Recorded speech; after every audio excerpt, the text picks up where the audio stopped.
rocosa y rígida de la Tierra, sobre la que vive la biosfera, y se extiende en promedio hasta aproximadamente 100 kilómetros de profundidad, hundida en el manto. La litosfera se puede clasificar en corteza continental de hasta 70 kilómetros de espesor, de rocas plutónicas y metamórficas.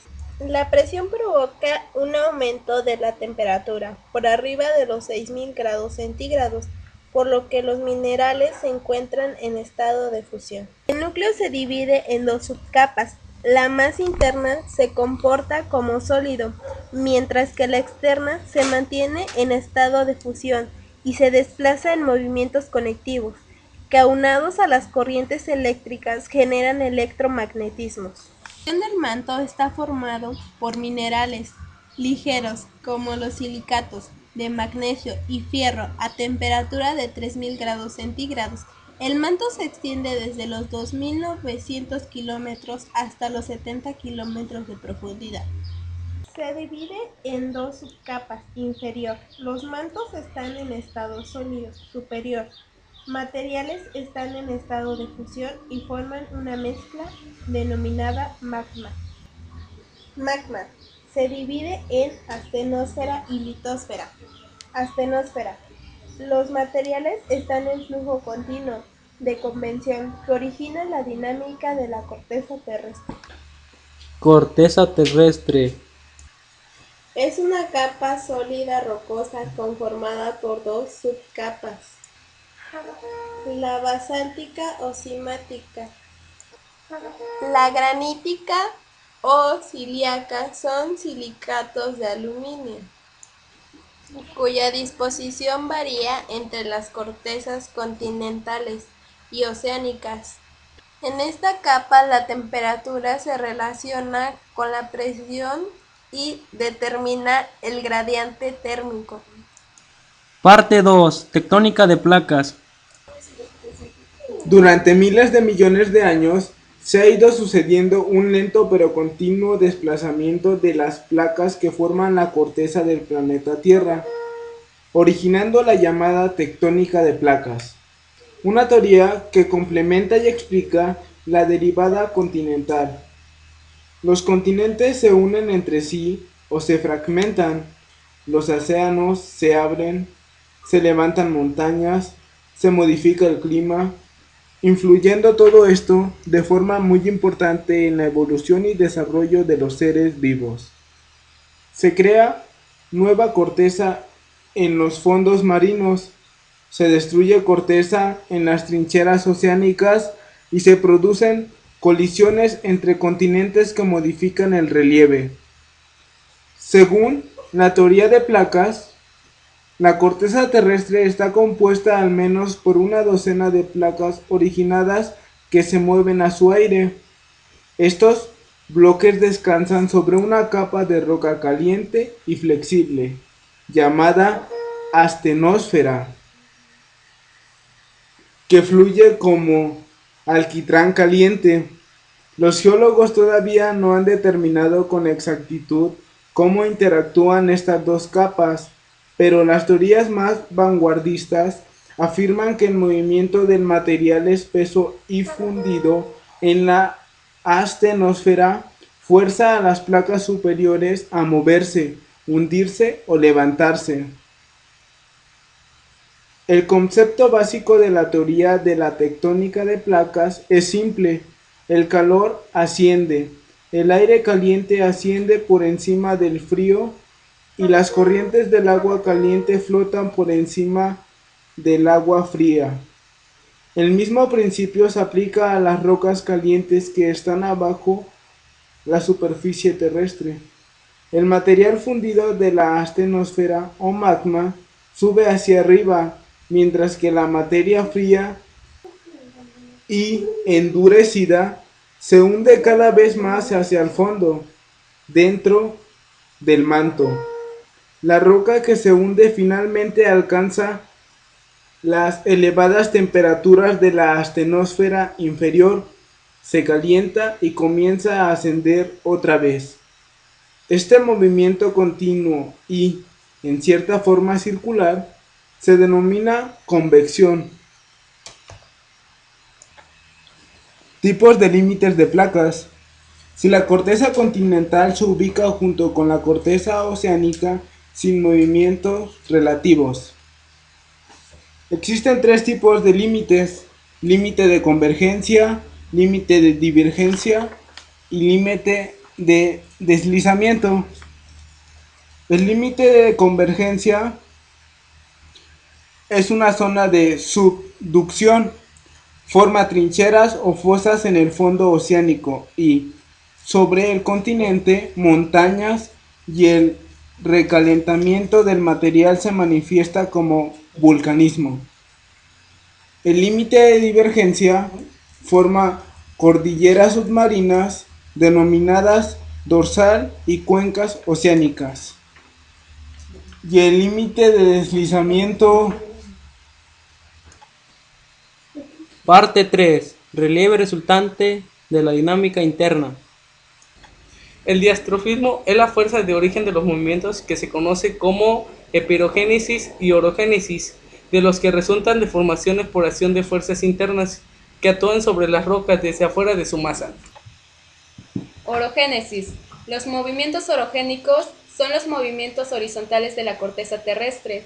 Teniendo en cuenta que la Tierra es una esfera, afecta a regiones relativamente pequeñas, aunque de manera generalizada, las grandes orogenias han afectado a todo el globo, pero se expresan puntualmente y en forma de crisis. Son movimientos relativamente rápidos. Los orogénesis es el proceso responsable de la formación de montañas y cordilleras, que se produce por la deformación comprensiva de los sedimentos depositados en una cuenca sedimentaria o geosinclinal. Existen dos tipos de orogénesis: la orogénesis asimétrica y la simétrica. La simétrica se produce por el choque de dos placas litosféricas continentales y se forma al ser comprimido un geosinclinal localizado entre las dos masas continentales durante su aproximación. Unos de sus ejemplos pueden ser las cordilleras de los Pirineos, Alpes e Himalaya. En los tipos de orogénesis asimétricas se produce por la colisión de una placa continental con una oceánica y se forma por el plegamiento de los sedimentos acumulados en la zona de subdivisión de una placa oceánica por debajo de la continental. Los ejemplos pueden ser en este caso las cordilleras de los Andes y de las Rocosas. Existen tres tipos de orogénesis en la historia de la Tierra. El primero es plegamiento caledoniano, que quiere decir que son los movimientos tectónicos ocurridos hace aproximadamente 330 millones de años. De este plegamiento orogénico surgió la cadena caledoniana, de la que se conservan vestigios en Escocia, Península Escandinava, Canadá, Brasil, norte de Asia y Australia.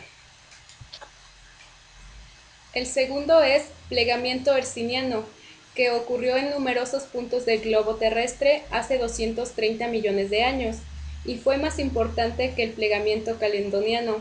Este plegamiento afectó a gran parte de Europa, centro-occidental, los Urales, los Apalaches en América del Norte, los Andes, Tasmania, etc. Por último está el plegamiento alpino, el plegamiento orogénico del periodo terciario, el último que se ha producido. Se inició hace 62 millones de años, con el que se formaron entre otros el sistema alpino himalayo, que se extiende desde los Pirineos y los Alpes hacia el este, pasando por el Cáucaso hasta unirse con el mayor núcleo orogénico de este momento, el Himalaya. También tienen su origen en esta orogénesis las cordilleras mediterráneas meridionales, como las cordilleras béticas y el Atlas, o las montañas rocosas y los Andes en el continente americano.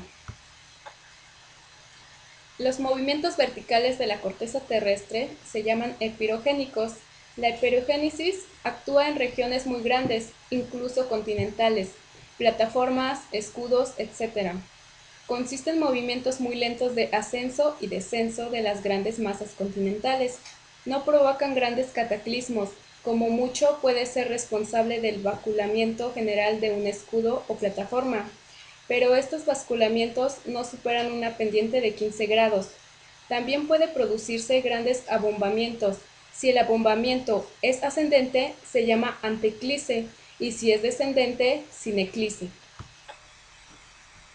Las causas por las que aparecen los movimientos epirogénicos son esencialmente la desaparición de un peso que actúa sobre la masa continental, cuando es ascendente, o su aparición cuando es descendente, por ejemplo, una cordillera montañosa pesa mucho y hunde gran parte del continente.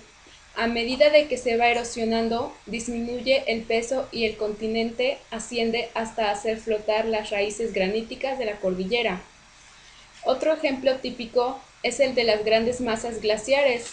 Los hielos continentales ejercen una gran presión sobre las rocas, provocando su descenso. Cuando los hielos desaparecen en el continente, tienden a ascender progresivamente. Estos movimientos se producen para mantener el equilibrio isostático. Las rocas que forman la corteza continental y la corteza oceánica son menos densas que las que forman el manto. De esta manera, la corteza flota sobre el manto como un iceberg sobre el océano. Podemos observar cómo el hielo flota en el agua. Si presionamos el hielo, este se hunde, pero cuando lo soltamos, recupera su línea de flotación, recupera su equilibrio isostático. En esencia, así funciona la epirogénesis. Los empujes orogénicos provocan grandes relieves plegados o fracturados. Todo esto depende de la naturaleza de las rocas y la fuerza de empuje. Las rocas ígneas y metamórficas son muy rígidas, por lo que no se pliegan, sino que se rompen, se fracturan. Las rocas sedimentarias son más plásticas y se pueden plegar, como el papel. No obstante, si el empuje es muy fuerte, también estas rocas se fracturan e incluso pueden ser desplazadas de su lugar original. La mayoría de las montañas actuales se forman durante la orogenia alpina, ocurrida desde el Triásico, 245 millones de años, hasta el final del Neógeno. Las fallas de las placas tectónicas. Son producto de las fuerzas orogénicas de tensión que afectan a los materiales de la corteza. Fracturan y deslizan los bloques en sentido horizontal y vertical. Los bloques elevados se denominan pilares, los hundidos fosas. Es frecuente que en un sistema de fallas existan bloques escalonados, a los que se les llama gradas, y estas deformaciones ocasionan lo que se conoce como montañas de fallecimiento. Los pliegues. Son manifestaciones orogénicas que resultan de las fuerzas de compresión donde los materiales se doblan o arquean, elevando y hundiendo la corteza. Pueden ser anticlinales, cuando las capas se encuentran elevadas y originan montañas de plegamiento, o sinclinales, cuando las capas se inclinan hacia abajo y forman una depresión o un valle. En el efusivo, tipo de edificio volcánico, volcán de escudo, fisurales, composición del magma basáltico muy fluido con pocos gases, la formación de materiales sólidos, colados o ríos de lava, llanuras y mesetas volcánicas. Fase de actividad volcánica es un dibujo que está mostrado ahí, que es lo de Hawái. En el segundo es el explosivo, que es tipo de edificio volcánico, ardientes o piroclásticas, domos volcánicos, calderas. En la composición de la magma es riólica, viscoso con abundantes gases. La formación de materiales sólidos, que son los materiales finos como arena, cenizas y polvo. También es las nubes. En la fase de actividad volcánica es la pliniana y la peleana. Y por último está el extrusivo, que es el tipo de edificio volcánico, estratovolcanes, conos compuestos, en la composición del magma endéstica y fluida, la formación de materiales sólidos que son gruesos, bombas, lipilis y arenas. En la fase de actividad volcánica está la estromboliana, volcaniana y vesuviana. El vulcanismo incluye una fase en la que se incluyen los fenómenos asociados al gas y al calor de la magma, las cuales perduran por periodos largos, cerca o lejos del cono volcánico. En el caso de las fumarolas, es la capa de gas o vapores a altas temperaturas, a través de grietas o fisuras en regiones volcánicas, y se presentan antes, durante o después de una erupción volcánica. Geyser. Es una manifestación que se forma en algunas regiones de la superficie terrestre, como una fuente termal, de ebullición que se salpica al aire intermitentemente con columnas de vapor y agua caliente, hasta que se vacía el sistema de fisuras que lo alimenta. Fuentes termales o manantiales. Se forman cuando las aguas subterráneas se calientan al entrar al contacto con el magma. El agua brota a la superficie, arrastra una cantidad considerable de sales, por lo que se les denomina termominerales. El geyser y las fuentes termales tienen una estrecha relación con la actividad volcánica o intrusiones magnética a escasa profundidad. Sismicidad. La sismicidad es el conjunto de todos aquellos temblores que ocurren en la Tierra como consecuencia de procesos geológicos. La gran mayoría son de origen tectónico o volcánico, pero también se ha comprobado que podrían ser provocados por el hombre.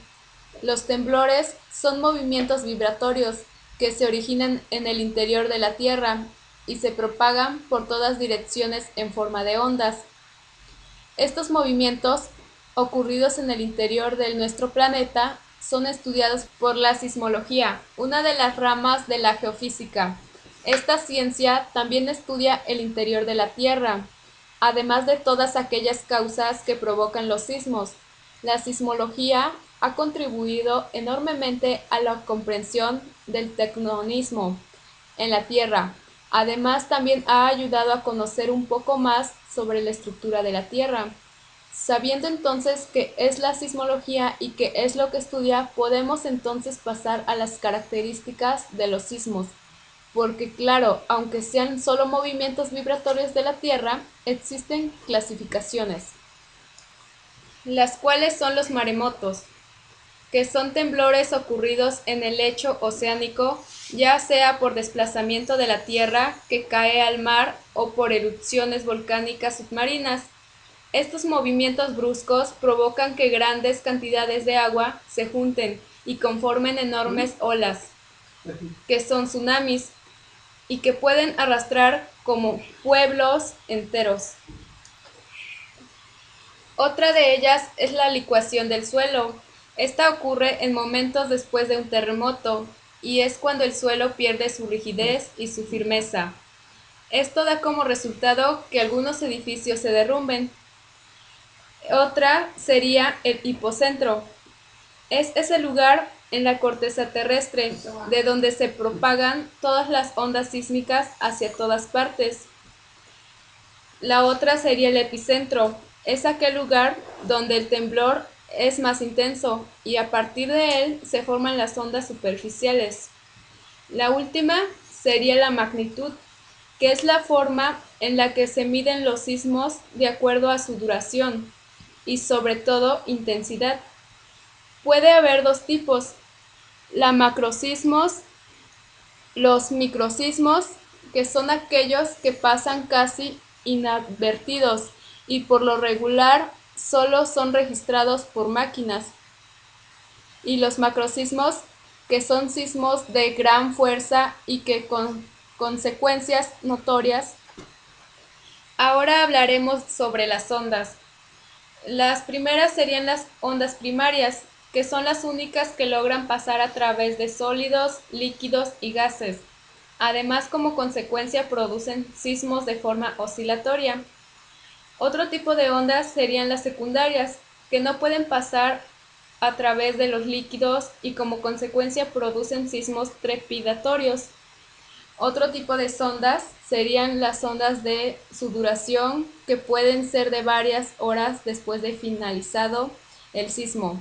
Además son superficiales. Escala de Mercalli. Grado 1. Sacudida sentida por muy pocas personas. Grado 2. Sacudida sentida solo por pocas personas, especialmente en lugares altos. Grado 3. Sacudida sentida claramente en los interiores, especialmente en los pisos altos de los edificios. Grado 4. Sacudida sentida durante el día por muchas personas en los interiores, por pocas en los exteriores. Grado 5. Sacudida sentida casi por todo el mundo. Se observan perturbaciones en los árboles. Grado 6. Sacudida sentida por todo el mundo. Muchas personas se atemorizan. Grado 7. Advertidos por todos, la gente huye al exterior. Grado 8. Daños ligeros a estructuras del diseño. Grado 9. Daño considerable en las estructuras del diseño bueno. Grado 10. Destrucción de estructuras de manera bien construidas. Grado 11. Destrucción de mamposterías. Grado 12. Destrucción total. Zonas sísmicas. La distribución de los focos sísmicos se relaciona con la actividad volcánica y los límites de placas. Se le denomina cinturón de fuego del Pacífico, cinturón alpino himalayo y dorsales oceánicas. Se les llama penisísmicas a las regiones colindantes con zonas sísmicas y a las regiones donde se han presentado sismos se les denomina asísmicas. Parte 4. Fuerzas externas e internas. Las fuerzas que proceden de fuentes de energía exteriores al globo y van dando lugar a la transformación del relieve, se considera que la gravedad y la energía térmica procedente del Sol son las dos principales fuerzas capaces de realizar la dinámica geomorfológica externa, que tiene lugar en la superficie de la litosfera. No obstante, hemos de tener presente que hay una interacción entre las fuerzas internas y externas, que actúan simultáneamente en un proceso que se desarrolla de forma ininterrumpida y constante.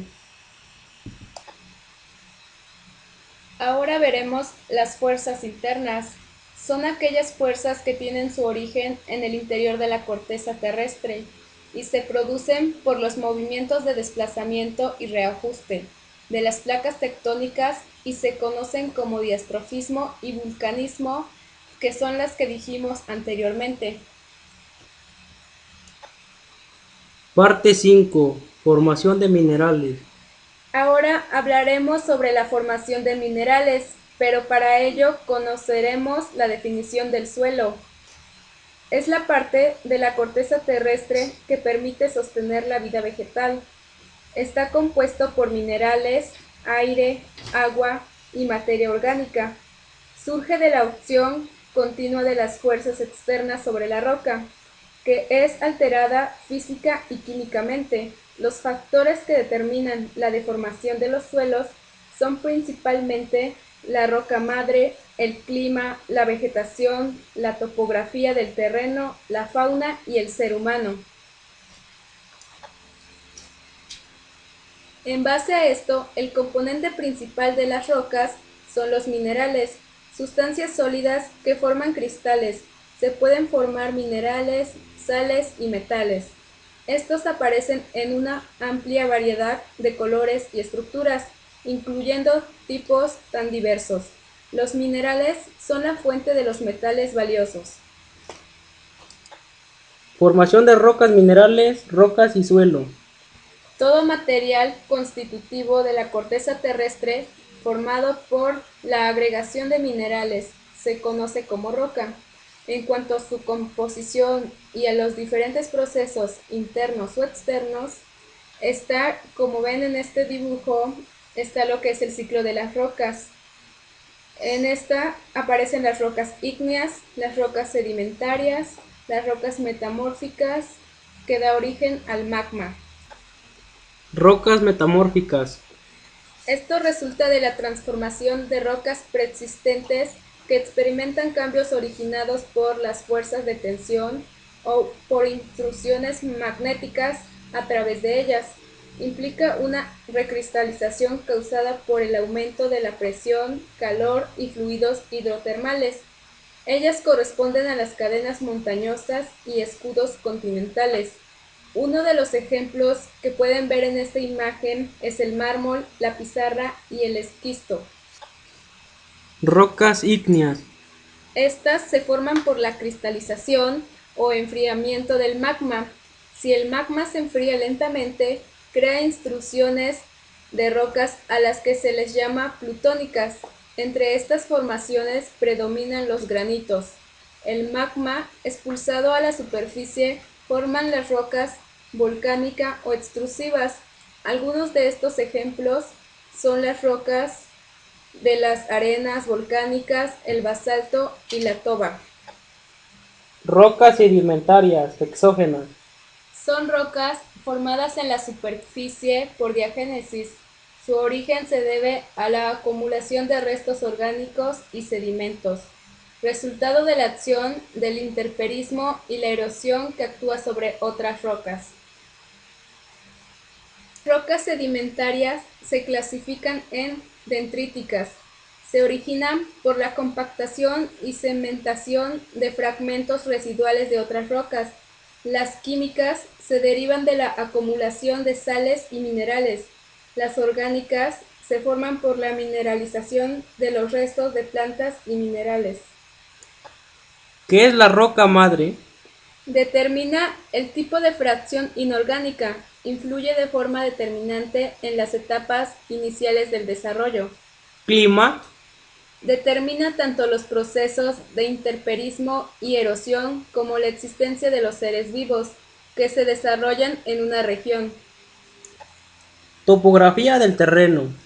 Las altas pendientes favorecen la erosión y dificultan la instalación de vegetación, lo cual impide en algunos casos la formación de suelo. Origen de los suelos. La formación del suelo depende de factores múltiples que se relacionan entre sí. Por ello, es importante remarcar el origen de los suelos. Existen dos tipos de suelos. El primero son los residuales, que se derivan los procesos de intemperismo, básicamente mecánico y bioquímico. La temperatura, la gelifracción y el depósito de residuos orgánicos contribuyen a la formación de suelos textura gruesa. El segundo sería transportados, que es cuando la erosión hídrica y eólica arrastra los materiales productos del intemperismo. No solamente los transporta a regiones bajas, provoca la degradación y formación de suelos finos. Formas de relieve.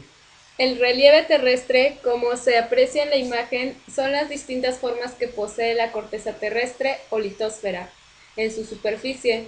Se forman tanto en las tierras emergidas como en el relieve submarino o fondo del mar. Su origen es debido al equilibrio existente entre las fuerzas internas de la Tierra, como el vulcanismo, y las fuerzas externas, como la lluvia o el viento. Dos de los procesos que tienen lugar entre ambas fuerzas surgen cuatro formas de relieve: las montañas, las llanuras, las mesetas y las depresiones. Las montañas, también conocidas como montes, son elevaciones que se forman en la corteza. Su altura supera a los 500 metros. Su origen es tectónico, por plegamiento, aunque también pueden ser de origen volcánico. Cuando surgen varias montañas alineadas, forman cordilleras o sierras. Las llanuras también se conocen como planicies y son extensiones de terrenos planos o prácticamente planas, con muy poca inclinación. Poseen menos de 500 metros de altura sobre el nivel del mar. Las mesetas o altiplanicies también son extensiones de terreno poco inclinado, pero su altura es de más de 500 metros. También son conocidas como altiplanos o altillanos. En cuanto a las depresiones, son relieves cuyo nivel es relativamente menor que el nivel del mar. Se dividen en absolutas con una altitud inferior al nivel del mar, o relativas, cuando su relieve es de menor altitud relativa que los de sus alrededores. Existen también los mapas del relieve terrestre, que son la representación gráfica de un territorio en un plano. Siempre están orientados hacia el norte geográfico, que normalmente se sitúa en la parte superior del mapa. Se realizan de forma proporcional a la realidad utilizando escalas y curvas de nivel. Las curvas de nivel, también llamadas isopisas, son curvas imaginarias que unen puntos de la superficie terrestre que poseen la misma altitud. Como puede verse en la imagen, cuanto más fuerte es la pendiente, más próximas aparecen las curvas de nivel entre sí. Por el contrario, cuanto más suave es la pendiente, más alejadas aparecen las curvas. Si las curvas se representan de forma discontinua, indican cursos de agua en valles y barrancos. Las curvas de nivel proporcionan una imagen bastante precisa del relieve de la Tierra. La escala es la relación que existe entre la superficie real y el tamaño del mapa. El relieve terrestre también puede indicarse en un mapa mediante el uso de puntos acotados o por el método del sombreado. El sombreado puede realizarse en combinación con tintas ipsométricas, que es la aplicación de distintos colores a zonas de diferentes alturas, con curvas de nivel o con ambas indicaciones. Relieve submarino. La zona más desconocida de nuestro planeta es la que está debajo de las aguas marinas. Se conocen razonablemente bien las zonas más próximas a la costa y a la que llega la luz del sol por debajo.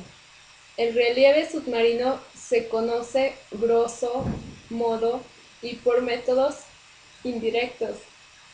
Entre lo poco que se conoce del relieve submarino se distinguen la plataforma continental, el latitud continental, las dorsales oceánicas, las cuencas oceánicas y las fosas abisales. La plataforma continental es la parte de la corteza continental que se encuentra sumergida bajo las aguas. En general, no desciende por debajo de los 200 metros y es la mayor parte de esta zona. La luz solar alcanza el fondo y por lo tanto es muy rica en especies vegetales y animales. Las formas de relieve presentes son las mismas que en el continente, pero predomina la sedimentación de arenas que cubren las plataformas y dificultan su erosión. La cuenca oceánica, también llamada cuenca abismal, forma el grueso del relieve submarino y es la superficie más desconocida del conjunto. Se estima que está formada por enormes llanuras que se encuentran a profundidades de entre 2000 y 6000 metros. La estructura de llanura sí que debe de ser dominante, aunque se desconocen las formas de detalle. Del estudio de estas llanuras y del paleomagnetismo que conservan en sus rocas, se ha descubierto que se disponen en bandas paralelas a las dorales oceánicas y que la edad de las rocas es tanto mayor cuanto más alejadas se encuentran de las dorsales, lo que constituye una prueba de cómo funciona la tectónica de placas. Este mecanismo de creación de la cuenca oceánica es lo que nos lleva a pensar que la forma más común es la llanura, aunque debe de estar cuarteadas por fallas contegran volcanes y posiblemente pliegues. La actividad volcánica perfora estas llanuras y construyen enormes conos que en ocasiones llegan a emerger en forma de isla. Las fosas abisales o fosas tectónicas son profundas depresiones que descienden desde la corteza continental, con una gran pendiente, hasta más de 6000 metros. Se tratan de depresiones estrechas y alargadas, que forman la zona de subducción de las placas tectónicas. Se encuentran muy próximas a los continentes, de manera que, como ocurre en la costa del Pacífico en América, se desciende desde la costa hasta las profundidades de una fosa en pocos kilómetros horizontales. La diferencia es mayor desde las alturas de los Andes. Estas fosas son también zonas tectónicamente muy activas, con numerosos terremotos, que crean grandes fallas y volcanes, que llegan a emerger. A lo largo de algunas de estas fosas aparece un arco de islas, como ocurre en las Antillas o las islas Aleutianas. Riesgos geológicos. Generalmente hablamos de riesgos naturales y dentro de ellos de riesgos geológicos, de manera poco cuidadosa, puesto que cuando nos queremos referir al fenómeno natural, tendríamos que hablar de peligro natural o geológico. Y cuando este fenómeno afecta al hombre y a su actividad, tendríamos que hablar de riesgo. A continuación, profundizaremos en estos conceptos y en otros para aclarar conceptos básicos sobre riesgo geológico. Un peligro natural es un acontecimiento físico y o fenómeno potencialmente perjudicial que puede causar la muerte o lesiones, daños materiales, interrupción de la actividad social y económica, o la degradación ambiental. Puede tener un origen geológico, hidrometeorológico o biológico. Todo peligro natural se caracteriza por su localización o alcance, magnitud o intensidad, frecuencia o probabilidad. Ahora diremos 5 riesgos geológicos. El primero sería el deslizamiento, que es un movimiento masivo de suelo o de rocas. Es una vertiente o un desmonte por la acción de la gravedad. A menudo se utiliza como término genérico para referirse a una variedad de mecanismos, como por ejemplo los deslizamientos, traslaciones, rotaciones, etc. Los flujos o coladas, las expansiones laterales y los movimientos complejos. La segunda sería el desprendimiento, que es la caída de una roca o suelo, principalmente por efecto de la gravedad, a favor de determinadas discontinuidades. Estos fenómenos se consideran tanto en laderas naturales como en taludes de origen antrópico. El tercero sería el flujo torrencial, que se caracteriza por el movimiento rápido de un conjunto caótico de materiales detríticos gruesos, desencadenado por un episodio de lluvias intensas y o persistentes. El otro sería el hundimiento, que es el movimiento vertical de una masa rocosa de dimensiones variables, que baja respecto a su nivel, a la anterior o a la de las masas circundantes. El último sería la alud, que es una masa de nieve que desprende y se precipita ladera abajo de una montaña, arrastrando a menudo rocas y barro. Con esto concluimos el bloque 3. Les agradecemos su apreciada atención los alumnos Olivares Paredes Lisset, Robles Cruz Paul. Ayala Mateo Guadalupe, Salgado Herrera Mayra Guadalupe, Orduña Jiménez Uriel, Alcira Saavedra Omar Daniel, Medina Velázquez Joel Antonio,